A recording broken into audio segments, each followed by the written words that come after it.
तो भाई लोग कैसे हो आप लोग।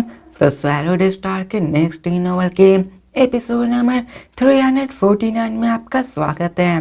तो चलिए शुरू करते हैं, लेकिन इससे पहले अगर आपने मेरे चैनल को सब्सक्राइब नहीं किया तो सब्सक्राइब करके बेल आइकन दबाना ना भूलें। तो जैसा कि हमने पिछले एपिसोड में देखा कि लू फेंग अभी भी उससे फाइट कर रही होती है और यहाँ पे जीजिन उसके लिए प्रे कर रही होती है। और अब फिर हमें सीन चेंज कर उसी पर्पल स्पेस को दिखाया जाता है जिनमें की बहुत ही टेरिफाइंग एनर्जी निकल रही होती है। उन 9 पिरामिड्स में से कई सारे स्पेशल वेपन्स निकलते हैं जो कि कई सारे पोजीशन को होल्ड कर लेती हैं। ये सभी स्पेशल वेपन्स होते हैं जिनमें कि कुछ 100 मीटर लंबा ह्यूज ब्लेड होता है, वहीं पे कुछ 0.1 मीटर लंबा स्पेशल शेप पपेट होता है। इन सबके पास शेप्स होती है, इन सबके पास फॉर्म्स हो जाती हैं। ये सभी पर्पल स्पेस कई सारे कॉर्नर्स पे जाके इकट्ठा होने लगती है। यहाँ पे उनमें से बहुत ही ज्यादा एनर्जी निकल रही होती है। दिखाया जाता है कि ये मिलियंस जितने भी स्पेशल वेपन्स होते हैं इंस्टेंटली उन सबको मिलाकर एक फुल आर्मर जियांट बन जाता है। यहाँ पे टोटल 81 जियांट्स होते हैं जो कि उन सब पर्पल स्पेस के कॉर्नर में होते हैं और वो सभी गोल्डन हॉर्न बीच को घेरे हुए होते हैं। सबसे छोटा जियांट भी 8 मीटर होता है, वहीं पे सबसे लंबा 80 मीटर का होता है। यहाँ पे हमें दिखाया जाता है बीस्ट को जो कि इन सबको देखकर बहुत ज्यादा शौक हो जाता है क्योंकि यहाँ पे काउंटलेस वेपन्स आ चुके होते हैं। बताया जाता है कि इनकी जो ग्रेड होती है वो जी ग्रेड होती है। ये 81 जियांट्स होते हैं वो सभी जी ग्रेड मेटल्स का यूज कर रहे होते हैं। अब देखा जाए तो यहाँ पे वो पाइनिकल जी ग्रेड नहीं है, लेकिन फिर भी वो इनकी वर्थी देखा जाए तो ओवर 10 बिलियन मिक्स्ड एलिमेंट्स के बराबर होती है। और जी ग्रेड मेटल वो बहुत ज्यादा एक्सपेंसिव होती है। आपको तो पता है ई एफ जी आगे जाता है और एफ ग्रेडिंग बहुत ज्यादा महंगा होता है, तो जी के बाद में आप लोग इसका कंपैरिजन कर सकते हो। यहाँ बताया जाता है कि जैसे कि ब्लड शैडो ब्लेड 6 एजेस से जो कि लू फेंग ने स्पेशली ऑर्डर किए होती है वो स्पेशली जी ग्रेड मेटल से बने होते हैं। एम्पर लेवल वॉरियर्स नॉर्मली जी ग्रेड मेटल्स का ही यूज किया करते हैं अपने वेपन्स के रूप में। After all F grade metals emperor level के बैटल में विथ स्टैंड नहीं कर सकते हैं। एक्चुअली प्रोफाइल फाइट के लिए यहाँ पे किसी के पास टॉप लेवल का जी ग्रेड मेटल्स की जरूरत होती है। लू फेंग ने एक बार इस ब्लेड और सिल को खरीदा होता और डिस्काउंट के साथ भी लू फेंग को लगभग 6 मिलियन पॉइंट्स से ज्यादा हो चुके थे। यहाँ पे जैसे कि ब्लेड और शिप वो सभी लू फेंग के यूनिमो प्लांट शिप से भी ज्यादा एक्सपेंसिव होते हैं। यहाँ पे लू फेंग देखता है कि इतने सारे, लू फेंग कहता है कि यहाँ पे कोई नॉर्मल बंदा इसे नहीं अफोर्ड कर सकता है। यहाँ पे सिर्फ 90 ऐसे हैं जो कि इन सबको अफोर्ड कर सकते हैं, नहीं तो इतने सबको अफोर्ड कर पाना यहाँ पे बहुत ही नामुमकिन जैसा है। इन सब की वेल्थ देखा जाए तो ओवर 10 बिलियन मिक्स्ड एलिमेंट से यहाँ बिलियन में बात हो रही है। लू फेंग इन सबको देखकर शौक हो जाता है और कहता कि आखिर ये मेरा दुश्मन आया कहाँ से। अब यहाँ पे लू फेंग इन्हीं सब के बारे में सोचता है, वो भी इस्तेमाल करता है अंदर ही अंदर। वो कहता है कि कोई मैटर नहीं करता ये कौन है, जब मैं इसको मारूंगा तो यहाँ पे जितने भी है वो सब मेरे हो जाएंगे। इनको मारने के बाद जितने पॉइंट्स मिलेंगे उससे ज्यादा इसके पास तो लूट होगी। और अब फिर हमें दिखाया जाता है वहाँ पे सीविको को जो कहता है सिल्वर विंग एम्पर, और वहाँ पे पूरी तरह से बूमिंग वॉइस निकलती है। दिखाया जाता है कि गोल्डन और बीस उसी पर्पल जायंट की तरफ देखता है। कंपेयर किया जाए 100 किलोमीटर लंबे बेस की तो पर्सन सिर्फ 80 मीटर टॉल जियंट होता है। जिसके बाद लू फेंग का गोल्डन हॉर्न बीस्ट उधर देखता और कहता बोलू, तो सीवी की कहता है कि तुमने मेरे 5,30,000 पपेट्स को ले लिए हैं और यहाँ पे अगर तुमने उसको मुझे रिटर्न कर दिए तो मैं यहाँ तुम्हें छोड़ सकता हूँ। और वो पर्पल जायंट उसकी तरफ देख रहा हो, कहता है कि तुम्हें ये पता होना चाहिए कि तुम्हारी जो स्कैनिंग डिवाइस की कैपेबिलिटीज है उसको एक्सीड कर दी मेरे डिवाइस में, तो मुझे डिटेक्ट तो नहीं कर पाओगे लेकिन मैं तुम्हें आसानी से फाइंड कर सकता हूँ। इसलिए मैं तुमसे कह रहा हूँ कि मैं सारे पपेट्स मुझे दे दूँ। अब यहाँ पे आपको तो पता ही होगा लू फेंग ने फाइट के दौरान ही यहाँ पे कैसा पपेट्स को डिसमेंटल कर दिया होता है और यहाँ पे 5,30,000 के पपेट्स को अपने अंदर रख लिया होता है। फिर बीस्ट उसी की तरफ घूर रहा होता है। इसके बाद जायंट कहता है कि मैं 81 जायंट का ये मेरा फाइनल ट्रम्प कार्ड है और ये सभी 9 एब्सोल्यूट गॉड कंट्री 81 गॉड से। यहाँ पे कहता है कि आखिर इन सबको क्यों गॉड्स कहा जाता है तुम्हें पता है? क्योंकि यहाँ पे गॉड कंट्री में यहाँ पे हर एक की ताकत लो लेवल एम्पायर स्ट्रेंथ जितनी होती है और हर एक में इतनी ताकत होती है। अगर इसके साथ मैं अपनी टेक्निक्स को भी कंबाइन कर सकूं तो यहाँ पे तुम एम्पर जो कि अंडाइंग बॉडी के साथ ही क्यों ना हो, यहाँ पे तुम्हारी अंडाइंग बॉडी भी बहुत ज़्यादा इंजर हो जाएगी। यहाँ पे तुम्हारी अंडाइंग बॉडी की पार्ट भी बहुत ज़्यादा लॉस हो जाएगी और यहाँ पे अगर ऐसा हुआ तो तुम्हें मिलियंस ऑफ टाइम लगेंगे, मिलियंस ऑफ साल लगेंगे खुद को रिकवर करने के लिए। और वो कहता है कि अगर हम लोग फाइट करेंगे तो ये वर्दित नहीं रखता है, इसलिए जब तक तुम मेरे पपेट्स को मुझे वापस लौटा देते हो तो मैं यहाँ पे तुम्हें एब्सोल्यूट 9 गॉड कंट्री से रिलीज कर दूंगा और तुम्हें सेफली जाने दूंगा। यहाँ पे लू फेंग उसी की तरफ घूर रहा होता है। लू फेंग सोचता है gods low level empire strength आखिर यहाँ पे आए क्या है, और अब फिर वो जैन कहता है कि तुम पर है, ये तुम्हें क्या करना है तुम बताओ। अब हमें सीन चेंज कर यहाँ पे दिखाया जाता है सीवे को जो कि उसी को देख रहा होता है और कहता है स्टूपिड बंदे, जब तुम मेरे पपेट्स को वापस मुझे लौटा दोगे तो यहाँ पे मैं तुम्हें अच्छा सबक सिखाऊंगा। यहाँ पे मैं तुम्हारी डिस्ट्रॉय कर दूंगा बॉडी को भी, मैं तुम्हारे वर्ल्ड रिंग को भी डिस्ट्रॉय कर दूंगा और तुम्हें जरूर मारूंगा और यहाँ पे तुम्हारा ट्रेस पाना ही मेरा गोल है। और वो कहता है कि मेरे पास अभी 5 लाख टीसरा पपेट्स हैं जो कि टॉप क्लास पपेट्स में आते हैं। कहता है कि मैंने यहाँ पे इन सारे पपेट्स पे लगभग 80-100 मिलियन इंडिगो जेम्स किए हैं और वो कहता है कि अगर इन सबको ठीक भी करवाना हो तो लगभग 10 मिलियन इंडिगो जेम्स लगने वाले हैं जो कि इतना भी नहीं होगा। लेकिन यहाँ पे इस एब्सोल्यूट बीस्ट के सामने अगर इसको मारते हूँ और यहाँ पे जितना भी वेल्थ निकलेगा ये बहुत ही होगा। और अगर ह्यूमन करेंसी से इसका कंपेयर किया जाए तो यहाँ पे 2 इंडिगो जेम्स को मिला के एक मिक्स्ड एलिमेंट्स के होता है। नेचुरली देखा जाए तो एनिमी अनदर रेस से आता है और उनकी करेंसी पूरी तरह से इतनी भी स्ट्रांग नहीं होती है, यहाँ पे 2 मिलाकर 1 बनती है। और अब फिर हमें लू फेंग के गोल्डन और बीस्ट को दिखाया जाता है जो कि उन सबको एब्जॉर्ब कर रहा होता है। अब देखा जाए तो 9 एब्सोल्यूट गॉड कंट्री एक ट्रू गॉड कंट्री नहीं होता है, ये सिर्फ एक नाम होता है और यहाँ पर फ्लोटिंग प्लैनेट का एक कोर होता है। दिखाया जाता है कि वो 20 जोर से और करता है और यहाँ पे 81 ऑटोमन गॉड्स मूव करने लगते हैं, उसको सराउंड करने लगते हैं।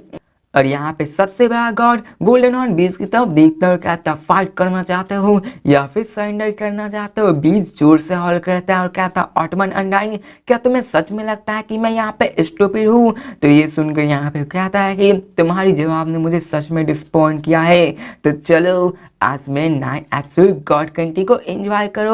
और वो पर्पल जेंट कहता है कि तुम यहाँ पहले बंदे हो जो कि इसको यूज करने पे मुझे मजबूर कर रहे हो, तुम्हें इसको लेके हॉनर महसूस होना चाहिए। जिसके बाद वो बोलना बंद करता है। 81 गॉड्स इमीडिएटली अपने अंदर से टेरिफाइंग एनर्जी निकालते हैं और हर एक अलग अलग डायरेक्शन से उस पर अटैक करना शुरू कर दे। 20 जोर से हॉल करता है, वो अपने साउ विंग्स को फ्लैप करता है और दिखाया जाता है कि 3 वास स्पेस में रैप हो जाते हैं। वहां पे इंस्टेंटली लू फेंग के इंस्टेंटेनियस स्पीड के कारण 12 गॉड्स जो उस पर अटैक कर रहे होते हैं इनको यहाँ पे डॉज कर लेता है। अब दिखाया जाता है यहाँ पे लू फेंग को जो कि इन सब बातों के दौरान अपने प्लान को बना लिया होता है। वो कहता है ऑटोमन इडियट, क्या तुम्हें सच में लगता है कि यहाँ मैं तुम्हें हेड ऑन हेड क्लैश करने वाला हूँ? क्या तुम्हें सच में लगता है मैं तुम्हारे सामने जाके तुमसे फाइट करने वाला हूँ? मैं इतना भी स्टूपिड नहीं हूँ कि यहाँ पे जी ग्रेट मेटल गॉड से फाइट करूँ। मेरी एडवांटेज मेरी स्पीड है, यहाँ तक कि पाइनेकल एम्पायर भी बिना अपने टेलीपोर्टेशन के मेरे गोल्डन हॉर्न बीस्ट को नहीं पकड़ सकते। लू फेंग उन सबको डॉज करने लगता है, डॉज पे डॉज किया जाता।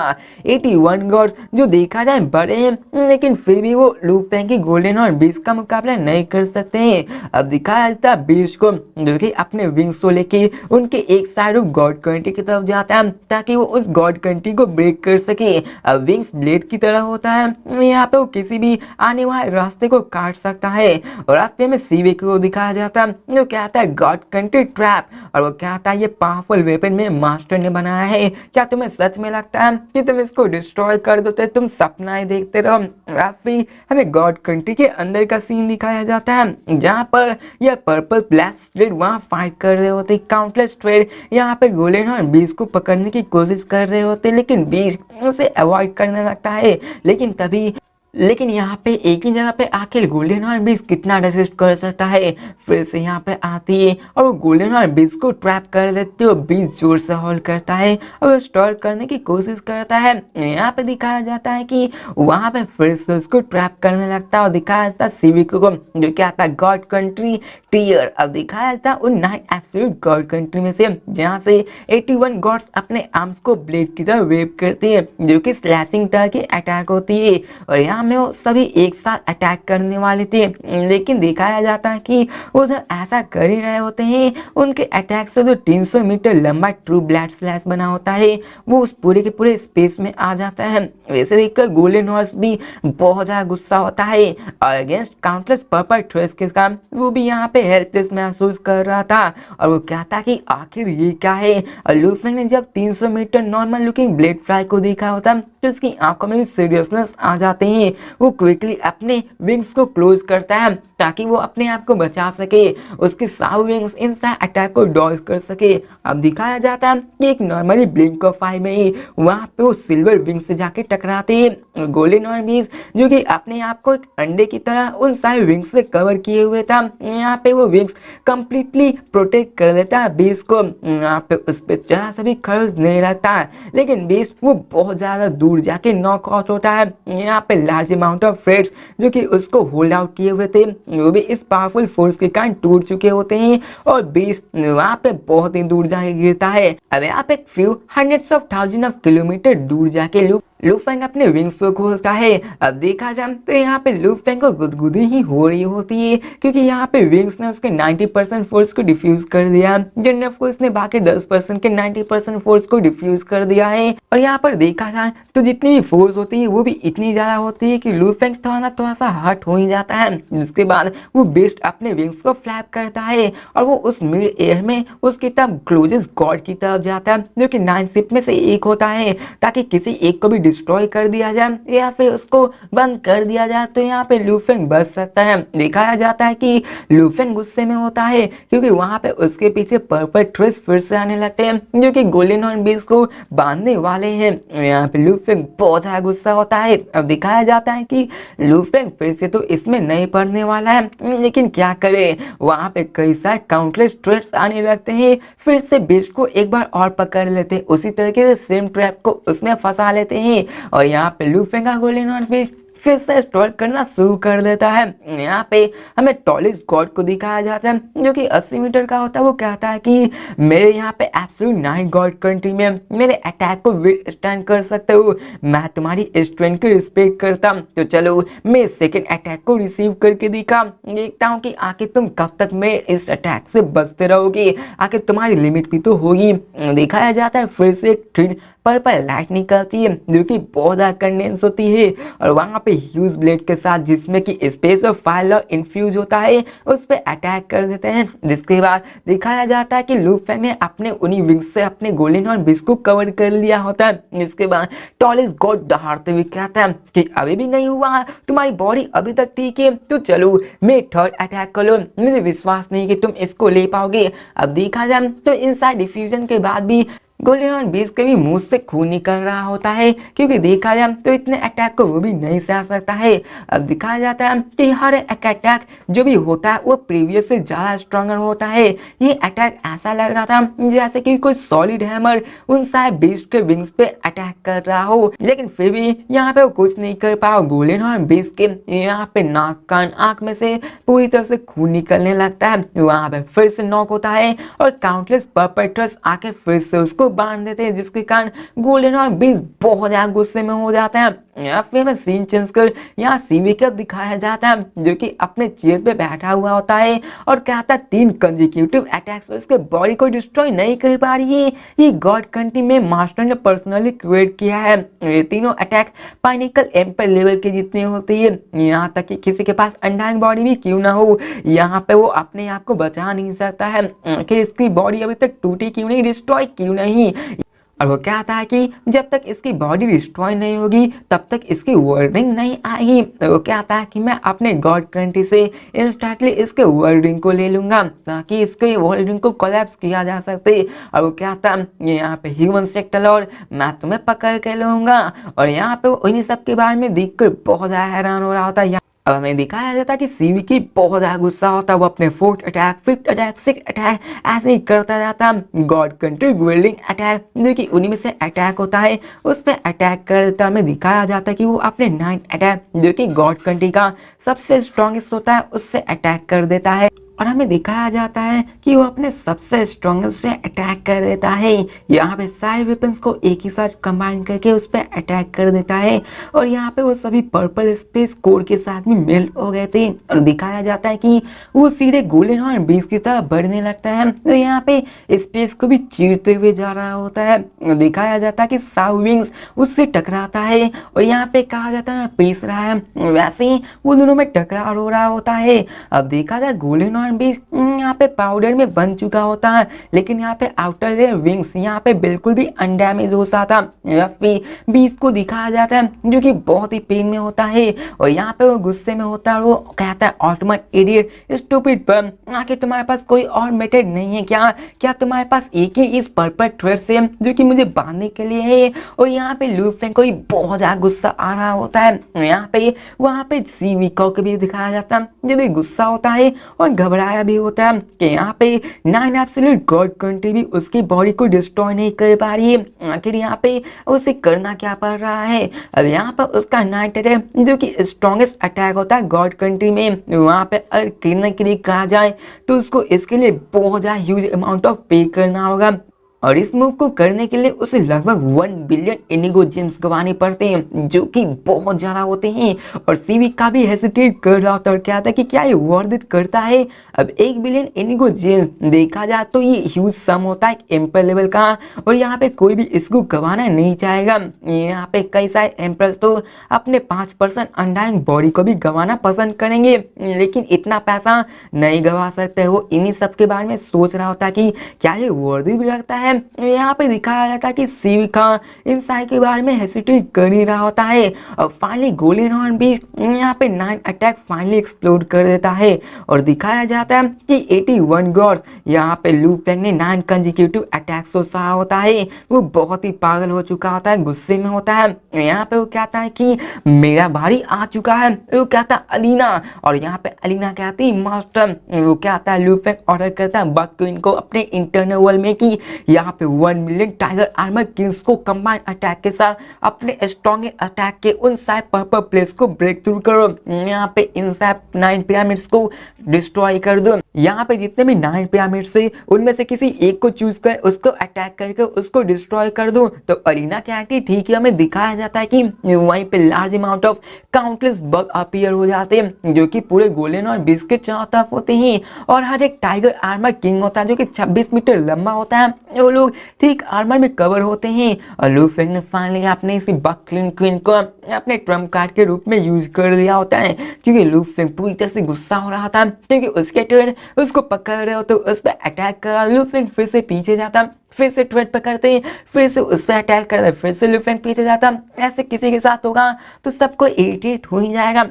फिर दिखाया जाता है कि वहाँ पे कोर होता है जो कि बग आर्मी का होता है, वो 1 किलोमीटर बड़ा होता है। और यहाँ दिखाया था million tiger armour Kings extend करते हैं अपने क्लाउड को। यहाँ पे वो सभी एक दूसरे से जुड़े हुए होते हैं और यहाँ पे हमें दिखाया जाता है सेविको को जो उन सबको देख कर कहता है बग क्लैन, ये तो बग क्लैन है, ये सभी मिलियन सेक्टर लॉर्ड बग से, ये सभी टाइगर आर्मर किंग से। और वो दिखाया जाता है कि यहाँ पे वो कहता है जल्दी से इसे तोड़ो, इन सबको हरा, नहीं तो यहाँ उसके शिप को भी डिस्ट्रॉय कर सकते हैं। अब दिखाया जाता है कि एक कंबाइंड अटैक जो कि 1 million normal sector Lord bug का होता है जो यहाँ पे एक पाइनिकल एम्पायर को भी बहुत ज्यादा इंजर्ड कर सकते हैं। नेचुरली यहाँ पे जो हिट करता है यहाँ पे एम्पायर भी इतना स्टूपिड नहीं होगा, वो यहाँ से भागने की कोशिश करेगा। और दिखाया जाता है कि यहाँ मिलियन स्ट्रॉन्ग आर्मी एक ही साथ अटैक कर रहे होते हैं और वहीं पे फिर से हमें इन सारे बग आर्मी की घिसी पिटी बातें बताई जाती है। यहाँ पे सिविको को दिखाया जाता है जो इन सबको देखकर बहुत ही घबरा गया होता है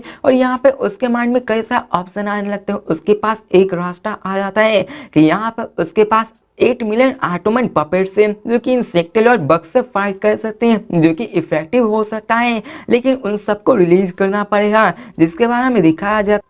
लेकिन यहाँ पे वो इन सब के बारे में नहीं कर सकता। वो कहता है मुझे गिव अप करना पड़ेगा, मैं यही कर सकता हूँ।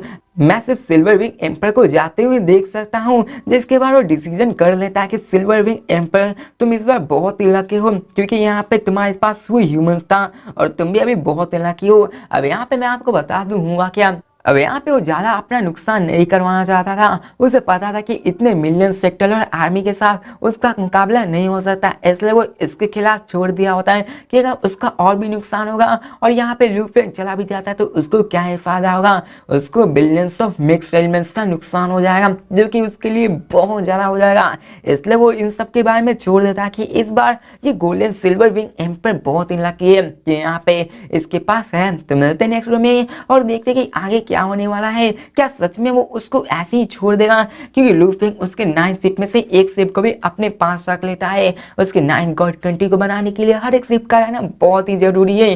तो क्या वो लू फेंग को ऐसे ही छोड़ देने वाला है, और क्या लू फेंग उसको भी ऐसे ही छोड़ देने वाला है? तो मिलते हैं नेक्स्ट वीडियो में, तब तक के लिए बाय।